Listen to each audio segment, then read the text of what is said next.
सब कुछ जल गया, कुछ नहीं बचा। सब कुछ जल गया, कुछ नहीं बचा। सब कुछ जल गया, कुछ नहीं बचा। फर्नीचर जल गया, गाड़ी जल गई, बिल्डिंग जल गई, घर जल गया, सब कुछ जल गया, कुछ नहीं बचा।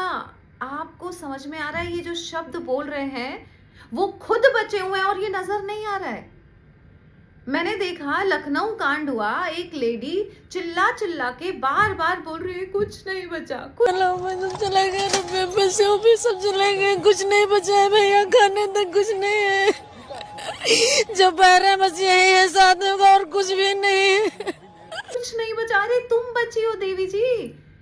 आप सोचो, जिस भीषण आग में सारी झोपड़ियां जल गई, आप बच गई। इसका मतलब कितना जरूरी होंगी आप शिव के लिए कि इतनी भीषण आग में से उसने आपको बचा लिया। आग लगी, दिल्ली में कहीं आग लगी, गाड़ी में कहीं आग लगी, हर किसी के यही स्टेटमेंट है, सब कुछ जल गया, सब कुछ जल गया, सब कुछ जल गया।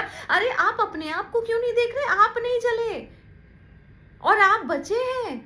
ये एक चेतावनी हो सकती है।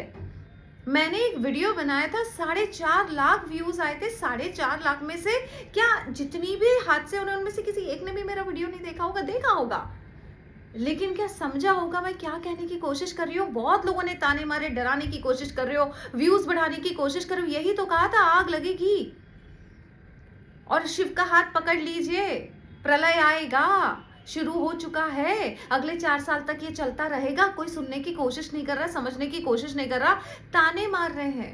राधे राधे बोलते हुए नैया डूब जाती है। उसके बाद भी कोई भी व्यक्ति, मुझे ये समझ में नहीं आ रहा, एक व्यक्ति जिसके घर में आग लगी है, जिसका सब कुछ जल के राख हो गया, उसने एक बार भी ईश्वर को थैंक यू नहीं बोला होगा कि हम बच गए। मैं इतनी न्यूज देख रही हूँ, न्यूज चैनल जब आपका इंटरव्यू लेते हैं तो आप बोलते हो सब कुछ चल गया, सब। अरे एक बार तो बोल दो, कोई एक व्यक्ति तो पॉजिटिव बोल दो। आपको पता है ईश्वर ने हमें बचा लिया, आपको पता है हमारे घर का सब कुछ जल गया और हमको बचाया है।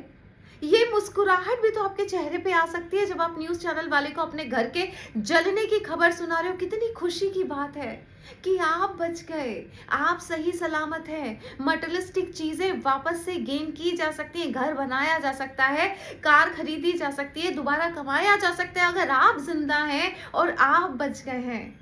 कभी तो शुक्रिया अदा कर दीजिए, कभी तो उस हादसे में ये देखें कि ऊपर वाला आपसे कितना प्यार कर रहा है। समझ में नहीं आता ऊपर वाला क्या कहने की कोशिश कर रहा है। देखो मैंने तुम्हारा पूरा घर जला दिया है, आप भी जल सकते थे, बट ये आखिरी चेतावनी है। अभी भी धर्म का हाथ पकड़ लो, अभी भी पुण्य की बात कर लो। आपको पता है हम सब पाप कर रहे हैं और हर रोज कर रहे हैं।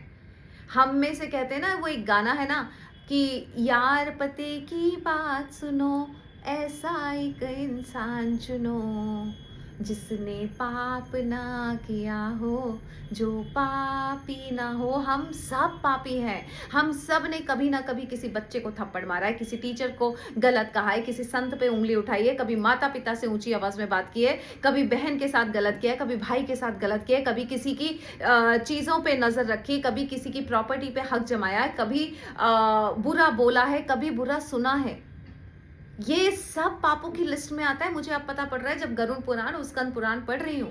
आपने पढ़ा नहीं इसलिए आपको पता नहीं है। तो अगर आपके घर में ऊपर वाला आग लगा सकता है तो आप में भी आग लगा सकता है और आप बच गए हैं। ये मैं सिर्फ उन लोगों के लिए कह रही हूँ जो बच गए हैं और जो बार बार कह रहे हैं सब कुछ जल गया और आपको नजर नहीं आ रहा है कि सब कुछ जला है और आप नहीं जले हैं। ईश्वर फिर आपको एक मौका देना चाहता है कि सुनो, धर्म का हाथ पकड़ लो, सुनो, पुण्य के काम कर लो, मैं तुमसे बहुत प्यार करता हूँ, हर चीज तुम्हारी दूसरी बनवा दूंगा, तुम में तो ताकत है ना, तुम तो सलामत हो ना। लेकिन मैं ये चाहता हूँ कि थोड़े से कर्म अच्छे कर लो। ईश्वर कभी नहीं चाहता किसी को भी खत्म करना, इसलिए वो पहले मटेरियलिस्टिक चीजें खत्म कर रहा है, कभी कारें जला रहा है, कभी कुछ जला रहा है, बट आपको बचा रहा है। चेतावनी है, संभल जाइए।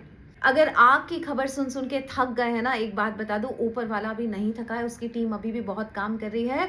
और अभी तो आग की सुनी थी, अब पानी की सुनिएगा।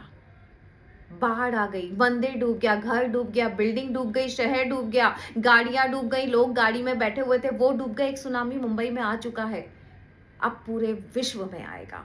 अभी भी कह रही हूं, बार बार कह रही हूं, धर्म का हाथ पकड़िए, साधना कीजिए। एक व्यक्ति बिल्डिंग में जिस तरह से मैं इस बिल्डिंग में बैठी हूँ, एक व्यक्ति बिल्डिंग में अगर साधना करता है तो वो पूरी बिल्डिंग की रक्षा करता है, आस पड़ोस की रक्षा करता है। शिव को कहिए मैं साधना करने को तैयार हूँ अपने और अपनों के लिए, और आप देखिए तो सब कुछ बच सकता है जिस तरह से आप बचे, भले ही आग में सब कुछ जल गया।